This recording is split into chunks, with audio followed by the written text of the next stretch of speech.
우리가 길을 건너려고 횡단보도에 서 있을 때 신호등을 기다립니다. 그러다가 빨간불이 파란불로 바뀌면 당당하게 손을 들고 길을 건너갑니다. 왜냐하면 달리던 차들이 멈춰서 사람들이 지나가도록 기다려준다는 사실을 우리가 믿고 확신하기 때문입니다. 그런데 그리스도인들은 예수님이 다시 오실 것을 믿고 확신하며 살아갑니다. 그래서 예수님이 재림하실 때 최후의 심판이 있고 이 사실을 믿은 우리는 천국에서 영생의 기쁨을 누리게 됩니다. 이렇게 우리는 어렸을 때부터 죽으면 천국에 들어가서 영원히 산다는 것을 알고 있었습니다. 그런데 성경에서 말하는 가르침은 그보다 훨씬 더 풍성합니다. 그래서 이 세상이 완전히 새롭게 창조되고 신자들이 그곳에서 영원히 하나님과 함께 살게 된다고 말합니다. 그리고 이 사실은 여호와 하나님이 구약시대 선지자 이사야를 통해서 이스라엘 백성들에게 말씀하셨습니다. 이사야 65장 17절을 보면 이렇게 말합니다. 보라, 내가 새 하늘과 새 땅을 창조하나니 이전 것은 기억되거나 마음에 생각나지 아니할 것이라. 하나님이 새 하늘과 새 땅을 창조하는데 이전 것과는 완전히 다른 세상이 창조될 것을 말합니다. 그래서 우리가 말하는 천국이 성경에서는 새 하늘과 새 땅이라고 말합니다. 그리고 신약 시대에 와서 예수님의 제자 베드로는 베드로후서 3장 13절을 보면 이렇게 말하고 있습니다. 우리는 그의 약속대로 의가 있는 곳인 새 하늘과 새 땅을 바라보도다. 베드로 또한 예수님이 다시 오실 때 새 하늘과 새 땅이 창조되고 신자들이 그것을 보게 된다고 말합니다. 따라서 새로운 피조물 안에 하늘과 땅이 하나가 되고 하나님이 거하시는 이곳에서 신자들은 모두 다 함께 살게 됩니다. 따라서 하나님과 우리가 함께 거하게 될 천국은 하나님의 임재를 드러내시면서 우리를 축복해 주시는 곳이라고 할 수 있습니다. 그래서 하나님이 자신의 영광을 드러내시고 모든 천사들과 생물들 그리고 신자들이 하나님을 경배하는 곳입니다. 이 천국에 대해서 웨스트민스터 대유리 문답 제90문에서 이렇게 질문합니다. 심판 날에 의인에게는 어떤 일이 일어납니까? 우리 답을 함께 읽어보겠습니다. 좀 긴데 함께 읽어볼게요. 시작. 심판 날에 의인은 구름 속으로 그리스도에게 끌어올려져 그의 우편에 놓일 것이며 거기서 공적으로 인정받고 무죄 선언을 받아 유기된 천사들과 사람들을 그리스도와 함께 심판하고 하늘에 영접받게 되는 것입니다. 거기서 그들은 모든 죄와 비참에서 온전히 그리고 영원히 해방될 것이며 도저히 상상도 할 수 없는 기쁨으로 영원 무궁토록 충만할 것입니다. 그리고 셀 수 없는 많은 성도들과 천사들과 함께 어울리며 특히 하나님 아버지와 우리 주 예수 그리스도와 성령을 영원토록 직접 대면하고 즐기며 또한 몸과 영혼이 영원토록 완전히 거룩하고 행복하게 될 것입니다. 이것이 곧 보이지 않는 교회의 지체들이 부활과 심판 날에 그리스도와 더불어 영광주게 누리게 될 완전하고 충만한 교제입니다. 여기서 보이지 않는 교회 지체들은 무형교회 회원들을 의미합니다. 그렇게 예수님을 믿은 무형교회 회원들은 천국에 들어가게 됩니다. 그런데 이것은 단순한 마음의 상태가 아니라 실제 장소를 의미합니다. 그리고 신약의 여러 곳에서 천국이 특정한 장소임을 분명하게 증거하고 있습니다. 특히 스데반 집사가 순교할 때 장면을 보면 우리가 알 수 있습니다. 스데반은 군중들에게 돌에 맞아 죽기 전에 이렇게 말합니다. 우리 사도행전 7장 55절 56절 보겠습니다. 스데반이 성령 충만하여 하늘을 우러러 주목하여 하나님의 영광과 및 예수께서 하나님 우편에 서신 것을 보고 말하되 보라 하늘이 열리고 인자가 하나님 우편에 서신 것을 보노라 한데, 여기서 스데반은 단순히 어떤 환상을 본 것이 아니라 이 세상의 사람들에게는 감춰져 있지만 우주의 시공간 안에 실제로 존재하는 장소를 본 것입니다. 그렇게 예수님께서 부활하신 육신으로 재림의 날을 기다리시는 그 모습을 실제로 본 것입니다. 그러므로 우리가 앞으로 들어가게 될 천국은 실제로 존재하는 장소임을 알아야 합니다. 하지만 우리가 아직 그 장소가 어딘지는 알 수 없고 그 장소의 실체를 우리가 인지할 수는 없습니다. 다만 예수님이 다시 오시고 최후의 심판 때 새롭게 되어서 새 땅과 연합할 곳이 바로 우리가 들어갈 장소입니다. 요한계시록 19장 9절을 보면 이렇게 말합니다. 천사가 내게 말하기를 기록하라. 어린 양의 혼인 잔치에 청함을 받은 자들은 복이 있도다 하고 또 내게 말하되 이것은 하나님의 참되신 말씀이라 하기로. 우리는 새 하늘과 새 땅에서 더 이상 늙거나 병들지 않는 부활한 육체로 살아가게 됩니다. 그리고 우리는 어린 양의 혼인 잔치에서 먹고 마시게 됩니다.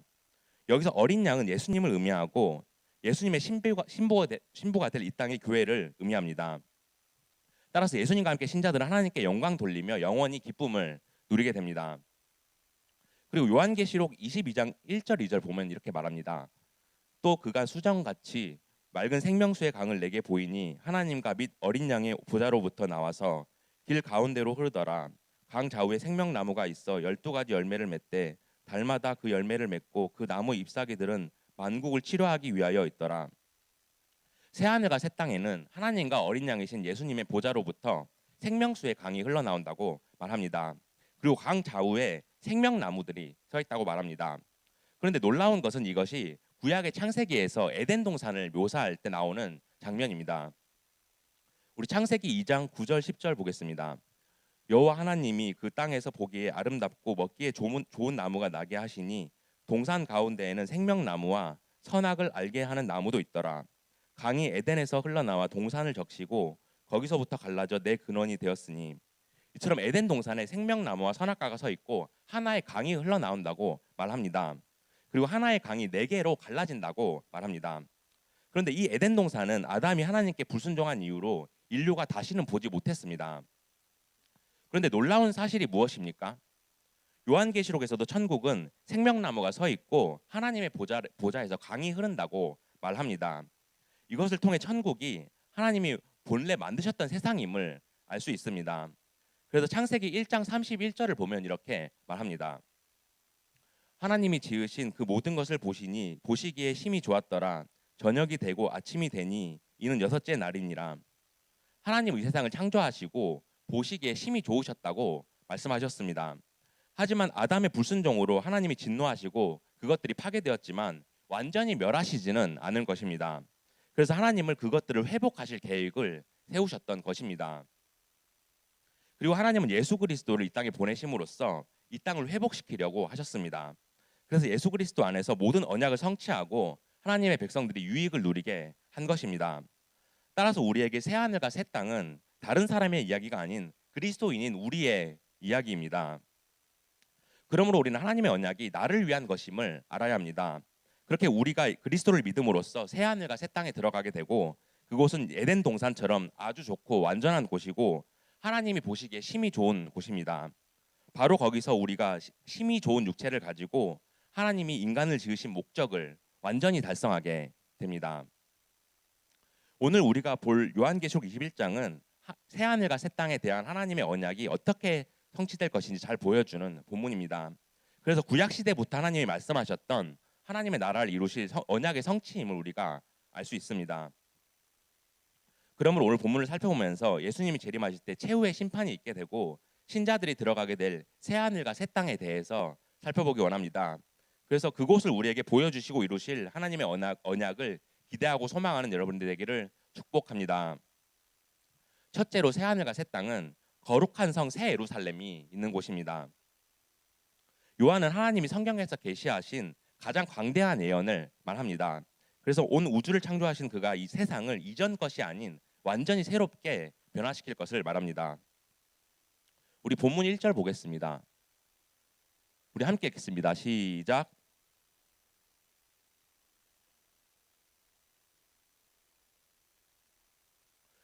요한은 이 세상이 처음 하늘과 처음 땅에서 새 하늘과 새 땅으로 대체된다고 말합니다. 그런데 새 하늘과 새 땅에서 새로운은 헬라어 원어로 카이노스로 씁니다. 이것은 오래된 헬라어인 팔라이오스와 바니어입니다. 아담이 죄를 짓고 에덴 동산에서 쫓겨난 후에 이 세상과 인간은 썩어지고 파멸되었습니다. 따라서 썩어지고 파괴된 옛날 것에서 신선하고 새롭게 다시 태어난다는 것입니다. 바로 이것이 새 하늘과 새 땅, 즉 새로운 세상입니다. 그런데 새 땅에는 더 이상 바다가 없다고 말합니다. 그런데 바다는 성경에서 악의 집합체를 상징합니다. 이사야는 쉴 새 없이 진흙과 더러운 것을 솟구쳐내는 요동하는 바다에 악한 자들을 비유합니다. 또 요한계시록에는 사탄이 바닷가에 서 있고 짐승은 바다로부터 올라오고 음녀는 바다 위에 앉아 있다고 말합니다. 따라서 바다가 더 이상 없다는 것은 바다가 상징하는 악의 종말을 의미합니다. 우리 요한계시록 12장 17절 보겠습니다. 용이 여자에게 분노하여 돌아가서 그 여자의 남은 자손 곧 하나님의 계명을 지키며 예수의 증거를 가진 자들과 더불어 싸우려고 바다 모래 위에 서 있더라. 이처럼 용이 예수님의 몸된 교회와 싸우려고 바닷가에 서 있다고 말합니다. 그런데 이 용은 본래 하늘에 있었지만 하늘의 싸움에서 패하고 도망온 것이라고 말합니다. 따라서 하나님의 교회를 위협하고 고난에 빠지게 하는 그들은 하늘의 전쟁에서 패한 자들입니다. 즉 하나님과 어린 양이신 예수님과 싸움에서 패한 권세들입니다. 그러므로 용이 바다 모래 위에 위풍당당하게 서 있다고 말하지만 그것은 속임수입니다. 교회를 핍박하는 용은 하늘에서 패한 자인데도 마치 승리자인 것처럼 사람들을 속여서 자신을 따르게 하고 있는 것입니다. 그런데 우리가 살고 있는 세상도 이와 같습니다. 세상에서는 제약이 멋진 것처럼 맞는 것처럼 보여서 우리가 그것을 따르게 할 때가 있습니다. 하지만 바다에 서 있는 용처럼 제약을 상징하는 것일 수가 있기에 우리가 하나님 나라에 들어갈 그리스도인이라면 올바른 분별력이 필요합니다. 따라서 새하늘과 새 땅은 제약을 상징하는 바다가 없어짐으로써 악한 세력들이 완전히 멸망하고 제약도 없는 곳임을 우리가 알 수 있습니다. 그리고 거룩한 신자들이 있는 그곳에는 제약들이 존재할 수 없기에 우리가 이 땅에서 거룩하게 살아가야 제약이 없는 하나님 나라에 들어갈 수 있는 것입니다. 또 우리가 하나님 나라에 들어가기 전에 받을 상급에 대한 심판을 받게 됩니다. 따라서 우리가 이 땅에서 거룩한 삶을 살아갈 때 하늘의 상급을 쌓을 수가 있습니다. 또 이 땅의 보물을 쌓는 것이 아니라 교회를 사랑하고 이웃을 섬기고 복음을 전하면서 하늘의 보물을 쌓아 놓을 수가 있습니다. 우리 본문 2절 보겠습니다. 우리 함께 읽겠습니다. 시작. 또 내가 봄에 거룩한 성 새 예루살렘이 하나님께로부터 하늘에서 내려오니 그 준비한 것이 신부가 남편을 위하여 단장한 것 같더라. 새 하늘과 새 땅에 거룩한 성 새 예루살렘이 하늘로부터 내려온다고 말합니다. 이 개념은 유대인들에게 전해져 내려오던 하나님의 계시인데 메시아가 이 땅에 오실 때 드러나게 될 것이었습니다. 그렇게 그곳은 신자들이 하나님의 영광을 영원토록 기뻐하고 즐거워하는 곳이라고 말합니다. 어떤 사람들은 이 새 예루살렘을 실제 도시라고 말하지만 완전하고 영원한 상태에 있는 교회를 상징하는 것입니다. 따라서 새 예루살렘 그 자체가 성전이고 하나님이 임재하시는 곳입니다. 그리고 그것은 하늘로부터 내려왔기 때문에 인간에 의해 자발적으로 만들어진 것이 아니라 하나님에 의해서 주도되고 만들어진 것입니다. 그리고 새 예루살렘은 남편을 위해 단장한 신부 같다고 말합니다. 그렇게 교회 안에 하나님의 백성은 신부가 되고 어린 양이신 예수님은 신랑이 되어서 영원히 함께 거주하는 곳이 바로 거룩한 성 새 예루살렘입니다. 그런데 이 새 예루살렘의 크기는 엄청나게 광대해서 인간의 손으로 만들 수 있는 그 어떤 건물도 넘어서게 됩니다. 요한복음 21장 16절에서 이렇게 말합니다. 요한복음 21장 요한계시록 21장 16절 제가 읽겠습니다. 그 성은 네모가 반듯하여 길이와 너비가 같은지라 그 갈대자로 그 성을 측량하니 12,000스다디온이요 길이와 높이가 같더라. 이처럼 성은 정사각형으로 길이와 너비가 같은데 12,000스타디온이라고 말합니다. 1스타디온은 200m 정도 됩니다. 독일어로 운동 경기장을 슈타디온이라고 말합니다. 따라서 경기장 12,000개를 길게 늘어뜨린 것입니다. 그래서 그 길이가 2,250km 정도 됩니다. 게다가 그곳은 여러 색깔의 보석들로 되어 있다고 성경에서 말하면서 매우 화려한 곳임을 우리가 알 수 있습니다. 따라서 여태껏 살면서 보지 못했던 말로 표현할 수 없을 정도로 웅장하고 화려할 것입니다. 이렇게 아름다운 곳에서 우리가 각 나라와 각 시대를 살았던 하나님의 사람들과 영원히 교제하게 됩니다. 그런데 여러분들이 그곳에 들어가게 된다면 누구를 보고 싶나요? 여러분들 하나님 나라에 들어가게 되면 누구를 보고 싶나요? 네, 각자 다를 것입니다. 그런데 만약 제가 그곳에 들어간다면 예수님이 가장 보고 싶습니다. 그리고 또 다니엘이나 다윗 같은 성경 인물들도 궁금합니다. 그런데 그들과 우리는 더 이상 고통과 슬픔이 없이 살게 되고 하나님의 나라를 다스리게 됩니다. 또 아무런 방해도 받지 않고 영원히 하나님을 경배하고 즐거워하게 됩니다. 그러므로 예수님이 재림하실 때 거룩한 성 새 예루살렘이 하늘로부터 내려와서 우리가 그곳에서 하나님께 영원히 영광 돌리기를 원합니다. 또 그곳은 제약을 상징하는 바다가 없는 거룩한 곳이기에 예수님이 다시 오실 때까지 거룩하고 경건한 삶을 살아가는 여러분들이 되기를 축복합니다. 둘째로 새 하늘과 새 땅은 신자들이 하나님과 함께 거하는 곳입니다. 구약의 여러 구절에서 새 하늘과 새 땅이 이루어질 때 하나님이 거하시는 성막과 성전에 대해서 말합니다. 그렇게 하나님이 그의 백성들과 함께 있을 것이라는 언약이 성취됨을 알 수 있습니다. 우리 본문 3절 보겠습니다. 우리 함께 읽겠습니다. 시작.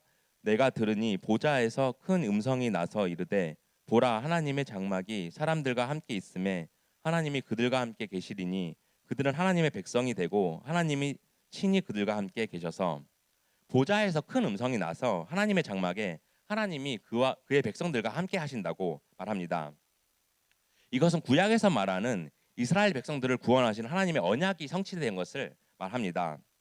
그런데 장막은 헬라어로 스케네이인데 본래 텐트라는 뜻입니다. 그런데 이 단어는 성전, 예루살렘, 하늘의 성소라는 말로도 사용되었습니다. 그리고 이 단어가 사용된 성경 구절이 바로 에스겔 37장 27절입니다. 내 처소가 그들 가운데 있을 것이며 나는 그들의 하나님이 되고 그들은 내 백성이 되리라. 에스겔이 말한 하나님의 언약은 12문을 가진 성전에 대한 묘사로 이어집니다. 그곳에 하나님은 이스라엘과 함께 거하시며 그의 영광으로 가득 차 있다고 말합니다. 그런데 요한계시록에서 말하는 새 예루살렘의 거룩한 성에는 따로 성전이 있지는 않습니다. 따라서 하나님과 어린 양이신 예수님이 거하시는 그곳이 바로 성전이고 우리가 하나님과 함께 그 성전에서 영원히 거하게 됩니다. 그리고 하나님과 함께 거하면서 일어나게 될 일을 4절에서 말합니다. 우리 본문 4절 함께 읽겠습니다. 시작. 모든 눈물을 그 눈에서 닦아주시니 다시는 사망이 없고 애통하는 것이나 곡하는 것이나 아픈 것이 다시 있지 아니하리니 처음 것들이 다 지나갔음이러라. 우리가 하나님과 함께 거할 때 누리게 될 유익에 대해서 말합니다. 본래 아담의 타락 이후에 인간에게는 죄에 대한 사망과 고통이 있었습니다. 그런데 그러한 것들이 이제 다 지나가 버렸다고 말합니다. 따라서 이전 것들은 이전 질서에 속한 것이 되었고 그곳에서 우리는 이제 새 질서인 평강과 기쁨만을 누리게 됩니다. 그리고 이렇게 인간들이 회복되는 묘사에 대해 이사야 35장 10절에서 말합니다. 여호와의 속량함을 받은 자들이 돌아오되 노래하며 시온에 이르러 그들의 머리 위에 영영한 희락을 띠고 기쁨과 즐거움을 얻으리니 슬픔과 탄식이 사라지리로다. 하나님은 구약시대 이스라엘 백성들에게 그들을 구원하실 언약을 주셨습니다. 그래서 시온 곧 예루살렘에서 그들이 영원한 기쁨과 즐거움을 얻는다고 말합니다. 그리고 그곳에는 슬픔과 탄식이 사라진다고 말합니다. 따라서 슬픔과 고통이 없는 그곳에서 우리는 영원한 복과 완벽한 삶을 누리게 됩니다.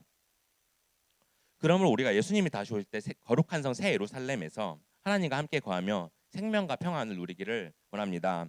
그래서 우리가 이 땅의 삶은 죄로 인한 슬픔과 고통 속에 살아갔지만 하나님 나라에서 오직 영원한 생명과 기쁨을 누리기를 원합니다. 그래서 이 땅을 사는 동안 예수님을 믿고 거듭나서 하나님의 장막에서 하나님과 영원히 함께 거하는 여러분들이 되기를 축복합니다. 셋째로 새하늘과 새 땅은 모든 만물이 새롭게 변화된 곳입니다. 하나님은 마지막 날에 새 하늘과 새 땅이 내려와서 있게 될 일에 대해서 말씀하십니다. 그럴 때 하나님이 그 보좌에서 모든 만물을 새롭게 하실 것을 선포하십니다. 우리 본문 5절 보겠습니다. 우리 함께 읽겠습니다. 시작. 보좌에 앉으신 이가 이르시되 보라 내가 만물을 새롭게 하노라 하시고 또 이르시되 이 말은 신실하고 참되니 기록하라 하시고 보좌에 앉으신 하나님이 내가 만물을 새롭게 하노라 이렇게 선언하십니다. 그렇게 보좌에 앉으신 하나님의 통치와 위엄으로 이 세상에 새로운 질서를 창조하시겠다고 선포하십니다. 따라서 죄와 사망의 권세 아래 있던 이 세상이 죄가 없는 완전한 새로운 곳으로 변하게 됩니다. 그리고 하나님은 이 말은 신실하고 참되니 기록하라 이렇게 말씀하십니다.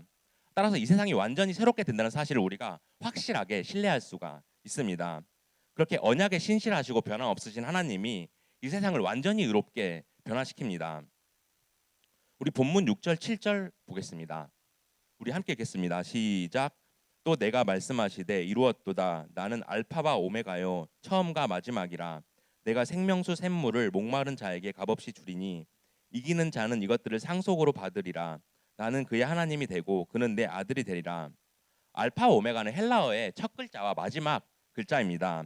따라서 하나님은 처음과 마지막이라고 말씀하시면서 이 세상 만물의 원천이고 근원이심을 말씀하십니다. 그렇게 하나님이 모든 만물의 목적과 목표를 주실 것을 말합니다. 그리고 목마른 자들에게 생명수의 샘물을 주신다고 말씀합니다. 그런데 물은 생명을 의미하기에 생명수를 마신다는 것은 하나님과 영원한 생명을 누린다는 것을 의미합니다. 따라서 우리가 새 예루살렘에서 흐르는 생명수를 마시면서 영원한 생명을 누릴 수가 있습니다. 그리고 7절에서 하나님의 백성들이 하나님의 아들이 된다고 말합니다. 따라서 우리가 예수님이 재림하시고 최후 심판이 있는 그 사실을 믿고 살아갈 때 우리가 하나님 나라에서 하나님을 아버지라고 부르면서 그의 나라를 영원히 다스리게 됩니다. 그런데 그에 반해 믿지 않는 자들이 받게 될 형벌에서도 말하고 있습니다. 우리 마지막으로 본문 8절 보겠습니다. 우리 함께 읽겠습니다. 시작. 그러나 두려워하는 자들과 믿지 아니하는 자들과 흉악한 자들과 살인자들과 음행하는 자들과 점술가들과 우상 숭배자들과 거짓말하는 모든 자들은 불과 유황으로 타는 못에 던져지리니 이것이 둘째 사망이라. 여기서 두려워하는 자들은 하나님을 믿지 않는 죄인들이기에 하나님 앞에서 두려워하고 부끄러워하는 것입니다. 그 외에도 믿지 않는 자, 흉악한 자, 살인하는 자, 우상 숭배하는 자들에게는 형벌을 내리신다고 말합니다. 이것이 바로 둘째 사망입니다. 그렇게 그들은 영원한 죽음 속에 들어가서 불과 유황으로 타는 못에 던져지게 됩니다. 이처럼 최후의 심판이 있은 후에 이 세상은 새 하늘과 새 땅으로 변하고 모든 만물이 새롭게 됩니다. 그래서 죄가 없는 세상으로 변화되고 하나님의 백성들은 영원한 생명을 누리지만 죄인들은 영원한 죽음의 형벌을 받게 됩니다. 바로 이것이 하나님이 이 땅에 마지막에 이루실 언약의 성취입니다. 그러므로 예수님이 다시 오시는 그날에 하나님이 온 우주 만물을 새롭게 변화시킨다는 사실을 소망하기를 원합니다. 그렇게 예수님을 믿은 자들은 구원받아서 생명수의 샘물을 마시면서 영생을 누린다는 사실을 기억하기를 원합니다. 그래서 예수님이 다시 오실 때 새하늘과 새 땅에서 그분이 주실 가득한 복을 누리며 살아가는 여러분들이 되기를 축복합니다. 이제 말씀을 맺겠습니다. 사랑하는 고등부 친구들, 예수님이 재림하실 때 새하늘과 새 땅에서 우리는 하나님이 구약 시대부터 이스라엘 백성들에게 약속하셨던 언약의 성취를 보게 됩니다. 그래서 우리가 이 사실을 기뻐하고 소망해야 합니다. 하지만 우리가 세상을 살아가다 보면 믿음을 잃고 넘어질 때가 있습니다. 그래서 하나님 나라를 소망하기보다는 세상의 것을 쫓아갈 때가 있습니다. 또 우리의 믿음을 흔들리게 하는 여러 고난과 어려움이 있습니다. 그래서 우리가 예수님이 다시 오실 그날을 기다리는 것이 쉽지만은 않습니다. 하지만 그럴 때마다 우리가 참된 믿음을 가지게 해달라고, 그래서 구약 시대부터 하나님이 계시하셨던 그 언약을 성취하시고 하나님의 나라를 이루실 그 사실을 믿어야 합니다. 그리고 말씀을 붙들고 살아갈 때 복음 앞에 충성된 자, 이기는 자가 되어서 하나님이 약속하신 그 나라를 선물로 받게 됩니다. 그래서 삶 속에서 어떠한 어려움이 있더라도 믿음을 잘 지키고 마라나타 아멘 주 예수여 오시옵소서 이렇게 고백할 수 있는 여러분들 되기를 원합니다. 그래서 예수님이 재림하시는 그날에 예수님을 기쁨으로 영접하고 맞이하는 저와 여러분들이 되기를 주님의 이름으로 축복합니다.